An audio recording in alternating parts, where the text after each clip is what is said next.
Radio city మన పురాణములు అంటే మన కథలలో నారాయణ నామాన్ని ఉచ్చరిస్తూ త్రిలోక సంచారం చేసే నారదుని గురించి ఈరోజు కొన్ని వివరాలు మాట్లాడుకుందాం. వ్యాసుడు భాగవత రచన చేయటానికి తన కథను చెప్పి ప్రేరణ కల్పించాడు. ఇంతటి వాడి నేను కాగలిగాను అంటే గత జన్మలో సన్యాసులు నాకు ఉపదేశించినటువంటి జ్ఞానమే. కాబట్టి నువ్వు కూడా భగవద్భక్తుల సమాహారమైనటువంటి భాగవతాన్ని చెప్పగలిగితే విన్నవారు కూడా నాలాగే ఉత్తర జన్మలో మహాజ్ఞానులు భక్తులు కాగలుగుతారు. కాబట్టి నువ్వు భాగవతాన్ని రచించు అని తన కథను చెప్పారు. నారదుడి గురించి మాట్లాడితే పూర్వజన్మలో అతను దాసీపుత్రుడు. తల్లి ఐశ్వర్యవంతుడైనటువంటి బ్రాహ్మణుడి ఇంటిలో ఊడిగం చేసేది. ఆమె వెంటే ఆమె యజమాని ఇంటికి వెళ్లేవాడు ఆ చిన్ని బాలుడు. బ్రాహ్మణులు వేదాంగాలను చదువుతూ ఉంటే వింటూ ఆ పరిసరాల్లో స్వేచ్ఛగా తిరిగేవాడు. ఒకసారి కొంతమంది సన్యాసులు చాతుర్మాస్య దీక్ష గడపడం కోసమని ఆ ఇంటికి వచ్చారట. వారికి సేవలు చేస్తూ ఉండమని యజమాని నారదుల వారిని పురమాయించారట.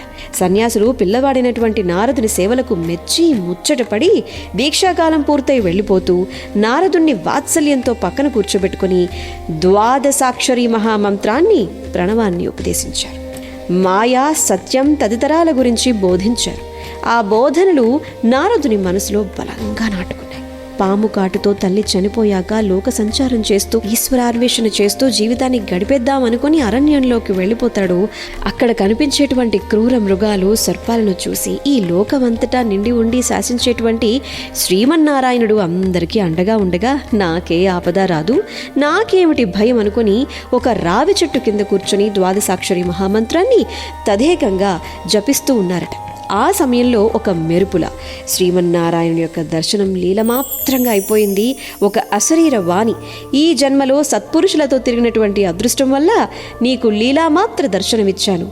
నీవు చూసిన ఈ రూపాన్ని బాగా చూడాలని కోరుకుంటూ నా గురించే చెబుతూ పాడుతూ మాట్లాడుతూ ప్రకృతి ధర్మాన్ని అనుసరించి ఒక రోజున ఈ శరీరాన్ని వదిలేస్తావు. ఆ తరువాత నీవు బ్రహ్మదేవుని కుమారునిగా జన్మిస్తావు. ఆనాడు నీకు మహతి అనే వీణను నేను బహూకరిస్తాను. దాని మీద నారాయణ స్తోత్రం చేస్తూ స్వేచ్ఛగా లోకాల్లో విహరిస్తావు అని చెప్పి సాక్షాత్తు శ్రీమన్నారాయణుడు నారదుల వారికి వరాన్ని అనుగ్రహించారు. చెప్పినట్టుగానే కల్పాంతం తర్వాత తన కుమారుడిగా నారదుణ్ణి సృష్టించాడు బ్రహ్మ. మహతి అనేటువంటి వీణను ఇచ్చాడు. ఆ వీణపై నారాయణ గానం చెప్పుకుంటూ లోకమంతా స్వేచ్ఛగా తిరుగుతూ వైకుంఠం, సత్యలోకం, కైలాసం ఇలా ఎక్కడికి వెళ్ళినా లోక సంక్షేమాన్ని ఆవిష్కరించేవారు. భగవంతుడి శక్తి గురించి మాట్లాడేవారు. దేవతలు, రాక్షసులు అనేటువంటి తేడా లేకుండా అందరికీ ఉపదేశాలు చేసేవారు. అందువల్ల నారదుణ్ణి దేవతలు, రాక్షసులు సైతం గౌరవించేవారు. జగత్ కళ్యాణం కోసం పాటుపడుతూ అన్ని యుగాల్లో, లోకాల్లో, సమాజాల్లో, కార్యాల్లో నిరాటంకంగా ప్రవేశించి పనులన్నీ చక్కబెట్టేవారు. భక్తి సూత్రాలు రచించి దాని గొప్పతనాన్ని లోకానికి చాటి చెప్పారు నారదుల వారు. Radio city podcast.